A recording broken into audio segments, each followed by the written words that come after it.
Chief justice کا جو از خود نوٹس لینے کا اختیار ہے اور بینچ بنانے کا جو اختیار ہے اس کو محدود کیا جا رہا ہے. پارلیمنٹ نے تو اسے اپروو کر دیا ہے لیکن صدر کے دستخط اس میں ہونے تھے. صدر نے اس کو واپس کر دیا آج دوبارہ پارلیمنٹ کو. وہ یہ کہتے ہیں کہ یہ بل پارلیمنٹ کے اختیار سے باہر ہے. سپریم کورٹ کے جو رولز اور یہ بنے ہوئے ہیں از خود نوٹس کے 1980 کے رولز کے تحت بنے ہوئے ہیں اور اس وقت سے اب تک چل رہے ہیں. یعنی چھیڑ چھاڑ نہیں کرنی اس کے ساتھ چھیڑ چھاڑ جو ہے وہ نہیں ہونی چاہیے. قاضی فائز عیسی صاحب کا وہ آرڈر تھا یا اس کے بعد جو انہوں نے ایک خط لکھا تھا رجسٹرار کو, وہ دونوں جاری کون کر رہا ہے؟ انہوں نے اس کو سرکولیٹ کرنے میں پاکستان مسلم لیگ نون کی جو ترجمان ہیں یا مریم اورنگزیب, ان کو ہم نے دیکھا ہے مختلف گروپس میں, وہ بھی اس کو شیئر کر رہی ہیں. جو سپریم کورٹ کے فاضل ججز ہیں, نمبرز کامران صاحب نے بتا دیے ہیں 8 اور 7, ان کی آپس میں جو ٹاکنگ ٹرمز ہیں وہ بھی ختم ہو گئے اور چیف جسٹس کمرہ عدالت میں بیٹھ کے یہ کہہ رہے ہیں کہ ہمارے تعلقات بہت اچھے ہیں. اولا ہاتھ رکھے ہو کدھر تو آدمی نہ بلا لیں. اور سر سنو بلا بھی لے رہے, ہم تو وہی بات کر رہے ہیں. کل ہماری باقاعدہ 2 کینڈیڈیٹ سے بات ہوئی ہے تو انہوں نے یہی کہا ہے کہ عمران خان ایسے انٹرویو لے رہے ہیں کہ جیسے ہم کسی گورنمنٹ ڈپارٹمنٹ میں بھرتی ہونے جا رہے ہیں. خان صاحب کو اخراجات کرنے والے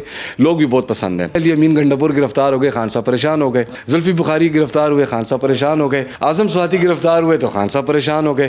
جب جہانگیر ترین اور علیم خان اس وقت بھی پریشان ہوئے تھے یا نہیں؟ سر اس وقت تو دیکھیں وہ آم گٹلی شٹلی چستی جا چکی تھی, آم کھایا جا چکا تھا سر, تو آپ بہتر جانتے ہیں. تو اس کے بعد رہ کیا گیا تھا, ہیلی کاپٹر بھی پرانا ہو گیا تھا نا. پی ٹی آئی پنجاب کے اندر اب دیکھیں جہاں شاہ محمود قریشی بیٹھے ہوں, فواد چودھری بیٹھے ہوں, حماد اظہر بیٹھے ہوں, تو اس قسم کے لوگوں کے آگے پرویز الہی جیسا کھلاڑی 50 سے زائد تو ان کے کینڈیڈیٹس ہیں ہی ہیں, وہ پی ٹی آئی کے ہیں, لیکن وہ پی ٹی آئی کے اپنے آپ کو تصور نہیں کرتے, وہ پرویز الہی کے کینڈیڈیٹ تصور کرتے ہیں. دوسری جانب اگر آپ دیکھیں شاہ محمود قریشی جو ہیں وہ شدید پریشان ہیں, فواد چودھری شدید پریشان ہیں. حالانکہ ایک سائڈ پر آپ دیکھیں عمران خان کے, ہم یہ بھی دل گردے کی بات کریں گے کہ ایک سائڈ پر وہ سیاسی انتقامی جو معاملات ہیں وہ بھی جھیل رہے ہیں. بسم اللہ الرحمن الرحیم. السلام علیکم جی, میں ہوں نعمان مقصود, آپ دیکھ رہے ہیں رپورٹرز بیٹھک. آج ہمارے ساتھ ہیں کامران خان صاحب اور یاسر حسین ہیں اور اس کے علاوہ عدیل سرفراز ہیں. بہت امپورٹنٹ ٹاپکس کے اوپر بات کریں گے جو آج اور گزشتہ روز بہت گرم تھی خبریں, ان کے اوپر بات چیت کریں گے. جو خبریں رپورٹ ہوئیں لیکن آپ تک نہیں پہنچی. آج کا سب سے بڑا ایشو جو ہے وہ صدر مملکت کی جانب سے جو بل تھا حکومت کی جانب سے بھیجا گیا, وہ بل جو تھا پریکٹس اینڈ پروسیجر کا, وہ نظر ثانی کے لیے واپس بھیجا گیا. اس میں کیا چیزیں ہیں وہ ڈسکس کریں گے. اس کے علاوہ یاسر ایک آپ کو دلچسپ خبر کے بارے میں بتائیں گے کہ جو بھرتیاں ہو رہی ہیں پاکستان تحریک انصاف میں ٹکٹوں کے حوالے سے, اس میں کیا انٹرویوز ہیں. اس کے علاوہ ایک خبر ہے عدیل سرفراز کے بعد, بہت بڑی خبر ہے. سب سے پہلے آج کی جو سب سے تازہ اور سب سے گرم خبر ہے, صدر کی جانب سے جو بل نظر ثانی کے لیے واپس بھیجا گیا حکومت کے پاس, اس سے متعلق بات کریں گے. بہت گہرا معاملہ تھا جی, اور اس کے اوپر سب کی نظریں تھیں. حالانکہ بار بار آپ کہتے رہے کہ اس خبر کے اوپر نظر رکھنی ہے تم نے نعمان, آج میں نے خبر دی ہے لیکن اس سے متعلق اہم چیزیں جو ہیں وہ آپ کے پاس ہیں. کیا چیزیں ہیں سر اس بل کے اندر؟ یہ کریڈٹ آپ ہی کا ہے نعمان کہ آپ نے یہ خبر بریک کی آج. اور یہ آپ اگر آپ ناظرین کو یہ بتا دینا کہ یہ بل ہے کون سا تھا. یہ بل عام زبان میں کہا جائے گا جس میں چیف جسٹس کا جو از خود نوٹس لینے کا اختیار ہے اور بینچ بنانے کا جو اختیار ہے اس کو محدود کیا جا رہا ہے. وہ اختیار چیف جسٹس کی ثوابدید پر نہیں ہوگا. اب اس کے لیے 3 رکنی ایک بینچ بنے, 3 رکنی کمیٹی بنے گی جس میں کہ چیف جسٹس اور 2 سینئر جج صاحبان شامل ہوں گے. وہ بینچ بنایا کریں گے اور وہ فیصلہ کریں گے کہ جی کس معاملے پہ از خود نوٹس لینا ہے, کس معاملے پہ نہیں لینا. ابھی یہ مجوزہ قانون ہے اس لیے کہ پارلیمنٹ نے تو اسے اپروو کر دیا ہے لیکن صدر کے دستخط اس میں ہونے تھے. صدر نے اس کو واپس کر دیا آج دوبارہ پارلیمنٹ کو. وہ کر سکتے ہیں, آئین کا جو آرٹیکل 75 ہے وہ اس کے تناظر میں اس کو کر سکتے ہیں. اچھا گراؤنڈز انہوں نے کون سی دی ہیں اگر میں یہ ویری کوئکلی یہ میں کر دوں, وہ یہ کہتے ہیں کہ یہ بل پارلیمنٹ کے اختیار سے باہر ہے. مصنوعی اور ناکافی ہونے پر عدالت میں چیلنج ہو سکتا ہے. یہ یعنی وہ یہ کہہ رہے ہیں صدر کہ اس میں کافی ہے, اس لیے یہ کل کو یہ چیلنج ہو جائے گا تو آپ جو خامیاں ہیں اس میں وہ دور کر لیں. پھر وہ کہتے ہیں کہ جانچ پڑتال پورا کرنے کے لیے دوبارہ غور کرنے کے لیے واپس کرنا مناسب ہے کہ آپ اس کے اوپر دوبارہ غور کریں, یہ تقاضا بھی ہے. اور اس کے بعد وہ کہتے ہیں جی کہ اس میں ایک اچھی بات یہ کی جا رہی ہے کہ از خود نوٹس کے معاملے پر اپیل کا حق دیا جا رہا ہے, جو کہ بہت اچھی بات ہے ٹھیک ہے. اس سے پہلے از خود نوٹس جو براہ راست آتے تھے یہاں پر یا مفاد عامہ کے کیس آتے تھے اس میں آپ کو پتہ ہے کہ اپیل کا حق ختم ہو جاتا تھا, اس لیے کہ سپریم کورٹ سے بڑی کوئی اپیل اور عدالت ہی کوئی نہیں ہے جہاں اپیل ہو. تو اس میں اپیل کا حق دیا جا رہا ہے, بہت اچھی بات ہے. لیکن صدر یہ کہتے ہیں کہ کیا اس اپیل کے مقصد کو آئین کی دفعات میں ترمیم کے بغیر حاصل کیا جا سکتا ہے؟ یہ بہت امپورٹنٹ بات ہے. صدر یہاں یہ پوچھنا چاہ رہے ہیں یا کہنا چاہ رہے ہیں, بتانا چاہ رہے ہیں کہ اس کے لیے آئین میں ترمیم ضروری ہے. ہم نے صرف قانون میں ترمیم کی ہے, آئین میں ترمیم ضروری ہے. اچھا, اس کے علاوہ ایک چیز اور ہے, اس میں یہ کہتے ہیں کہ جی وہ اس سے جو اس وقت موجودہ قواعد ہیں یعنی سپریم کورٹ کے جو رولز اور یہ بنے ہوئے ہیں از خود نوٹس کے, یہ 1980 کے رولز کے تحت بنے ہوئے ہیں اور اس وقت سے اب تک چل رہے ہیں. یعنی چھیڑ چھاڑ نہیں کرنی اس کے ساتھ چھیڑ چھاڑ جو ہے وہ نہیں ہونی چاہیے. اور اس کے علاوہ انہوں نے کہا ہے کہ جی 4th شیڈول میں بھی ایک پروویژن ایسی ہے جو یہ کہتی ہے کہ جی سپریم کورٹ سے متعلق آپ نے کوئی ان کو نہیں چھیڑنا, کیونکہ اور باقی عدالتوں سے متعلق آپ قانون سازی کر سکتے ہیں, کیونکہ آئین میں یہ درج ہے کہ ایسی کوئی قانون سازی, ایسا کوئی قانون آپ نہیں بنا سکتے جو عدلیہ کی آزادی پر اثر انداز ہوتا ہو. یعنی قانون میں ترمیم اگر آپ کرنا چاہتے ہیں تو اس کے بعد آپ کو آئین کو بھی چھیڑنا پڑے گا. اس کے لیے وہ مخصوص حالات میں, وہ اپیل والے معاملے پہ کہہ رہے ہیں کہ یہ معاملہ صرف قانون سے نہیں ہوگا, اس کے لیے آپ کو 2/3 میجورٹی کے ساتھ آئین میں ترمیم کرنا پڑے گی, وہ یہ کریں. تو یہ وہ معاملات ہیں جس کی وجہ سے آیا. اچھا, اس میں ایک چیز اور ہے, نعمان مجھے اجازت دیں تو انہوں نے صدر نے ایک چیز اس میں نہیں لکھی کہ یہ لیجسلیشن جب عدالت میں جائے گی نا, انہوں نے کہا ہے کہ چیلنج ہو سکتی ہے عدالت میں, جب یہ جائے گی نا تو وہاں پر ایک بنیادی نقطہ آئے گا کہ یہ میلا فائڈی انٹینشن کے ساتھ حکومت نے یہ لیجسلیشن کی ہے, یعنی بدنیتی کی ساتھ.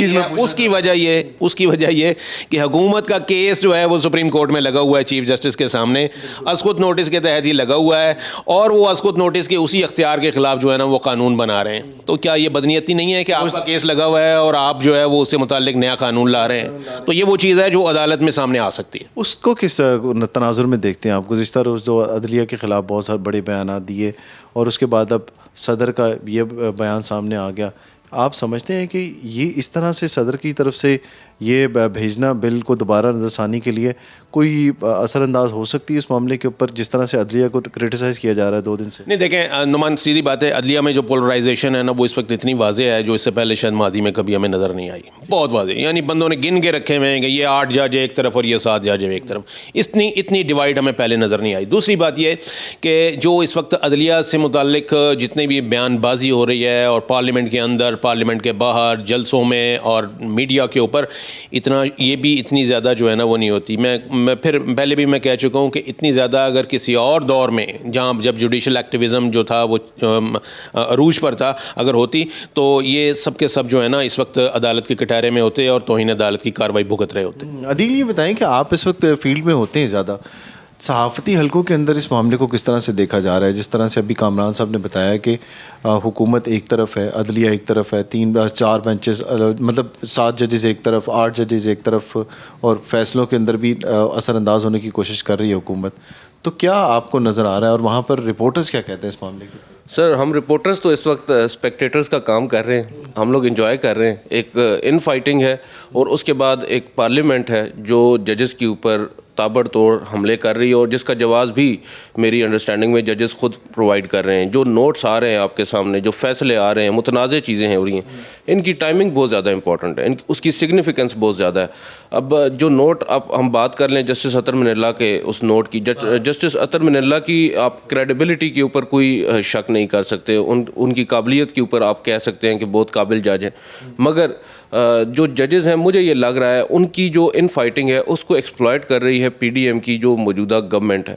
اور ببانگ دوہل آپ دیکھ لیں کہ صرف جسٹس اطہر من اللہ نہیں, اس سے قبل جسٹس قاضی فائز عیسیٰ نے ایک فیصلہ لکھا, گو کہ وہ فیصلہ انہوں نے اپنے مطابق میرٹ پر دیا اور سب کچھ دیا, اور ان کی جو ایک ان فائٹنگ ہے وہ بھی اس کی بھی جھلک اس میں نظر آئی, جو ان کے خدشات تھے, جو ان کے تحفظات تھے چیف جسٹس اور رجسٹرار سے متعلق. مگر انہوں نے اپنا ایک فیصلہ عدالت کے اندر سماعت کے دوران کچھ ان کو بتایا اور کہا کہ ہم کمرہ جو اپنے چیمبرز میں فیصلہ لکھ کر جاری کریں گے, اور انہوں نے 29 تاریخ کو جاری کر دیا. ان کو یہ دیکھنا چاہیے تھا کہ 29 تاریخ کو جب وہ جاری کر رہے ہیں تو پارلیمنٹ بھی اسی سے متعلق قانون سازی کر رہے ہیں, تو وہ آبویسلی ان کو بوسٹ ملتا ہے پارلیمنٹیرینز کو. اور وہ ہم نے اگلے روز ہم بات کر رہے تھے کامران صاحب اور میں کہ جو قاضی فائز عیسیٰ صاحب کا وہ آرڈر تھا یا اس کے بعد جو انہوں نے ایک خط لکھا تھا رجسٹرار کو, وہ دونوں جاری کون کر رہا ہے؟ مطلب جاری تو وہ چلیں سپریم کورٹ کی ویب سائٹ پہ ہو رہے ہیں، لیکن اس کو سرکولیٹ کرنے میں پاکستان مسلم لیگ نون کی جو ترجمان ہے یا پی ڈی ایم کی ترجمان ہے مریم اورنگزیب، ان کو ہم نے دیکھا ہے مختلف گروپس میں، وہ بھی اس کو شیئر کر رہی ہیں.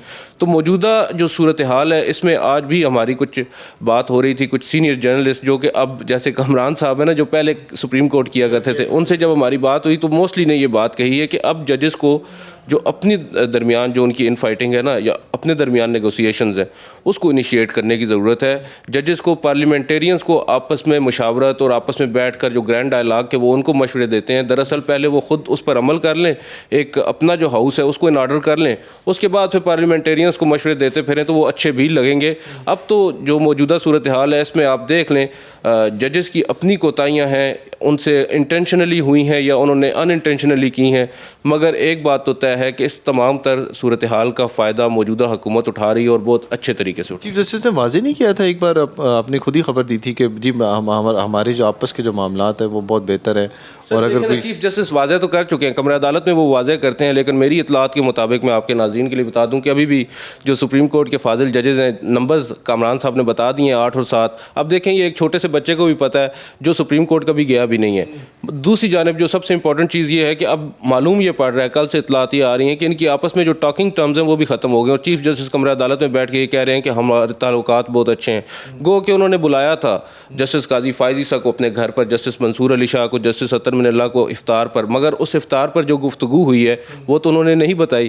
اس میں کس حد تک آپ کہہ سکتے ہیں کہ ریزرویشنز ججز نے شو کیے ہیں. اور اگر آپ سمجھتے ہیں چیف جسٹس جو کہہ رہے ہیں کہ حالات ہمارے درمیان بالکل ٹھیک ہیں، اگر حالات ٹھیک تھے تو پھر جسٹس اطہر من اللہ کو کل پھر وہ نوٹ جاری کرنے کی کیا ضرورت تھی؟ اب اس نوٹ کے اوپر آپ آ جائیں جو نوٹ جسٹس اطہر من اللہ اور جسٹس یا افریدی صاحب نے جاری کیے، جو 1 مارچ کے فیصلے میں شامل ہی نہیں تھے ججز 5 رکنی بینچ میں. کامران صاحب تصحیح کریں گے، 5 رکنی بینچ جو بنا تھا 1 مارچ کو جس نے فیصلہ سنایا تھا، اس میں یہ 2 فاضل ججز شامل نہیں تھے، مگر ان کی جانب سے اس جو مقدمہ جو اب آیا تھا زیر سماعت، اس میں 2 نوٹ اس کے ٹائمنگ پہ جاری کرنا، اس کا مطلب صرف یہ تھا کہ نمبرز جو ہیں نا وہ پورے کرنے ہیں 4، اور یہ ظاہر کرنا ہے کہ 4 فیصلے آئے ہیں ججز کے، کیونکہ 2 کے فیصلے تھے نہیں پہلے.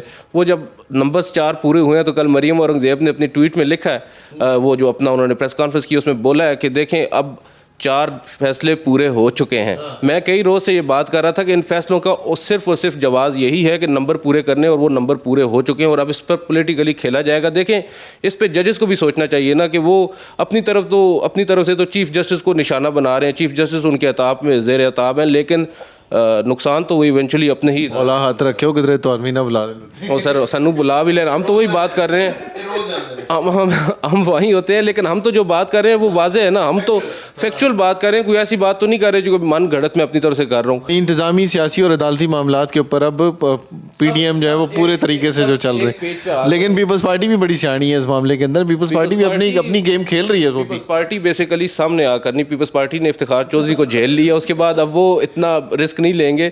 کامران صاحب نے پہلے ککڑ لڑان گے، اس کے بعد پھر قبضہ کریں گے. دیکھیں بات تو وہی بات واپس 97 تک پہنچ گئی ہے نا. عدالت پر حملہ اس وقت فزیکلی کیا گیا تھا، اس وقت ایک اور طریقے کے ساتھ کیا جا رہا ہے، مگر ہے تو حملہ ہی، اور اس میں ججز خود ایک دوسرے جو ہے وہ حکومت کو فیسیلیٹیٹ کر رہے ہیں ان انٹینشنلی. بالکل. اب یہ انتظامی معاملات کی جس طرح سے عدیل نے بات کی، اب بات کریں گے پاکستان تحریک انصاف کی جانب سے جو اسکروٹنیاں ہو رہی ہیں، جو بھرتیاں ہو رہی ہیں ٹکٹوں کے حوالے سے، اس پر یاسر نے ایک بڑی دلچسپ خبر آج شیئر کی ہے، اور جس کے بارے میں لوگ بہت زیادہ جاننا چاہتے ہیں کہ کرائٹیریا کیا رکھا گیا ہے.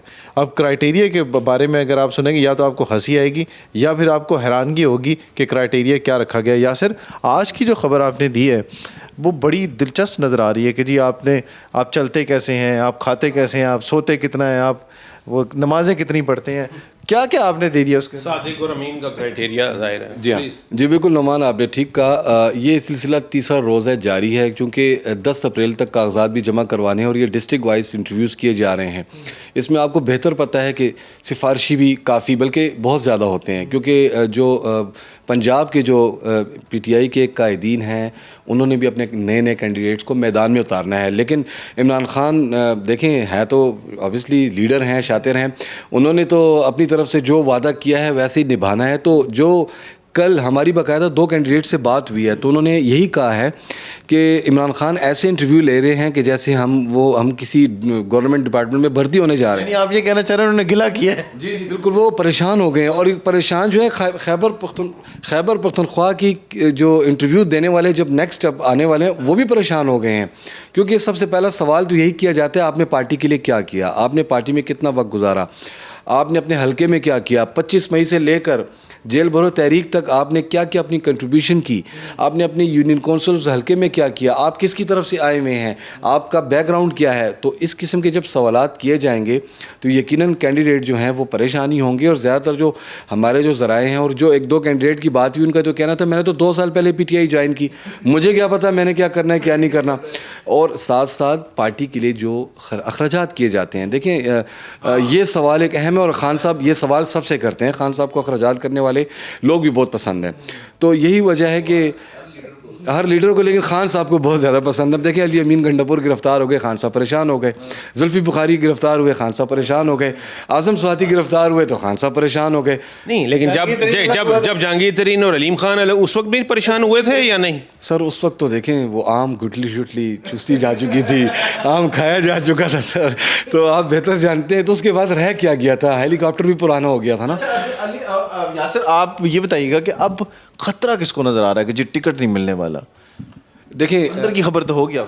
دیکھیں خطرات جو ہیں گجرانوالہ, وزیر آباد, سیالکوٹ, یہ گردنہوا کے جو علاقے ہیں, اور میں پرویز الہی کے حلقے کی بات کر رہا ہوں, آپ بہتر سمجھ گئے ہوں گے میری بات کی کیونکہ اب تو ہے پریزیڈنٹ. لیکن پی ٹی آئی پنجاب کے اندر اب دیکھیں جہاں شاہ محمود قریشی بیٹھے ہوں, فواد چودھری بیٹھے ہوں, حماد اظہر بیٹھے ہوں, تو اس قسم کے لوگوں کے آگے پرویز الہی جیسا کھلاڑی, پرانا کھلاڑی, کامران صاحب زیادہ بریف کر سکتے ہیں پرویز الہی کی سیاست کے بارے میں, ہم تو 20-25 سال سے دیکھ رہے ہیں ان کو, لیکن زیادہ آپ بھی بتا سکتے ہیں. تو ان کی جو ہمارے جو دوست احباب ہیں خاص کر, ان کا یہ کہنا ہے کہ تقریباً 50 سے زائد تو ان کے کینڈیڈیٹس ہیں ہی ہیں, اور وہ پی ٹی آئی کے ہیں, لیکن وہ پی ٹی آئی کے اپنے آپ کو تصور نہیں کرتے, وہ پرویز الہی کے کینڈیڈیٹ تصور کرتے ہیں, وہ عمران خان کے کینڈیڈیٹ تصور نہیں کرتے. اور دوسری جانب اگر آپ دیکھیں شاہ محمود قریشی جو ہیں وہ شدید پریشان ہیں, فواد چودھری شدید پریشان ہیں. حالانکہ ایک سائڈ پر آپ دیکھیں عمران خان کے, ہم یہ بھی دل گردے کی بات کریں گے کہ ایک سائڈ پر وہ سیاسی انتقامی جو معاملات ہیں وہ بھی جھیل رہے ہیں, مزید جو مسئلے مسائل ہیں ٹکٹوں کے ہیں, حکومتی ہیں, پارٹی کو بھی چلانا ہے, زمان پار کو بھی زندہ رکھنا ہے, سحری و افطار بھی کرنا ہے, کیونکہ ذل شاہ کے بعد جو عمران خان نے اپنی بالکل وہ پالیسی بدل دی ہے نا. اب آپ دیکھ رہے ہیں عوامی لیڈر ہو گئے, عوامی لیڈر ہو گئے. اب تک وہ گھر سے باہر نہیں نکلے تھے, انہوں نے خود اقرار کیا ہے کہ ذل شاہ کی میں فجر کے وقت صرف آواز سنتا تھا جب وہ مجھے آوازیں دیا کرتے تھے. تو خان صاحب نے یہ پالیسی بدلی, اللہ کرے آگے بھی بدلیں کارکنوں کے حوالے سے. لیکن اب جو ہے یہ کینڈیڈیٹس کا, آپ نے بڑا اچھا ہے کہ یہ ایشو ہمیں دوبارہ سے زندہ کیا. کینڈیڈیٹ پریشان ہے, ہاں جو پاس ہو رہا ہے اسی وقت اس کو کہا جا رہا ہے آپ جائیں کاغذ جمع کروا دیں, اور جو پاس نہیں ہو رہا وہ ناکام واپس لوٹ رہا ہے, اور یہ پسینے چھوٹ گئے ہیں. اور وہ یاسر کو بتاتا ہے کہ جی ایسے ہی ہے, پھر ایسے ہی ہے بالکل. یہ بتائیں کہ یہ جو پرویز الہی صاحب سے جب وہ یہ لے دے ہو رہی تھی اس وقت یہ بات نکلی تھی کہ جی انہوں نے کوئی 30 نشستوں کا تقاضا کیا, یا کہ ایسی کوئی بات ہے جس پر عمل ہو رہا ہے؟ دیکھیں کامران صاحب ایسے ہے کہ اس وقت پرویز الہی پارٹی کا حصہ نہیں تھے, اتحادی تھے. انہوں نے قومی اسمبلی کی نشستیں مانگی تھیں 15-20, جس پر خان صاحب نے 12 پر ایگری ہوئے تھے. یہ ہماری آپ کو یاد ہو سٹوری تھی, آپ بھی ساتھ ہی تھے. اور اسی طرح 45 سے بات سٹارٹ ہوئی تھی تو 22 پر رک گئی تھی صوبائی اسمبلی کے حلقوں کے لیے. لیکن اب تو وہ پارٹی کا حصہ ہیں, اب تو وہ بات ہی ختم ہو گئی. اب تو انہوں نے بتانا ہے بھائی نعمان نے اتنا پارٹی کے لیے کنٹریبیوٹ کیا ہوا ہے اور یہ پارٹی کے لیے آگے یہ کر سکتا ہے. اور خان صاحب کو آپ بھی ہم سب جانتے ہیں, دیکھیں حقیقت ہے, اس میں ناراضگی کی کوئی بات نہیں. ہر پارٹی میں ہوتا ہے, پارٹی فنڈز آتے ہیں اور کینڈیڈیٹ سے مانگا جاتا ہے, پارٹی فنڈز کے ساتھ چلتی ہے. اس میں تو یہ تو ساری دنیا میں ایسا ہوتا ہے. ہمارے تحریک انصاف کے دوست یہ بھی کہتے ہیں ہم بہت زیادہ آج کل زخمی ہیں, ہمیں مزید زخم نہ دیا جائے یا زخموں پر نمک نہ چھڑکا جائے. ایک طرف تحریک انصاف والے کے دل زخمی ہے, دوسری طرف پی ڈی ایم کے دل زخمی ہے, تیسری طرف جو ہے وہ انتظامیہ اور عدالتی نظام اور باقی جو حالات چل رہے ہیں, اور عوام کے دل جو ہیں وہ بہت زخمی ہے, کیونکہ حالات ایسے نہیں ہیں کہ کہا جائے کہ جو ہے وہ معمول کے مطابق چل رہے ہیں. تو اس سیاسی اور معاشی اور عدالتی بحران کے اوپر کس طرح سے قابو پایا جائے گا یہ تو وقت آنے والا وقت ہی بتائے گا. لیکن ہم آپ کو بتاتے رہیں گے وقتاً فوقتاً جو اپڈیٹس ہیں. ہماری جو رپورٹرز بیٹھک ہے اس کے اندر کی بہت ساری خبریں ہیں جو آپ کو روزانہ ملتی رہیں گی. اگلی ویڈیو تک ہمیں دیجیے اجازت. اللہ حافظ.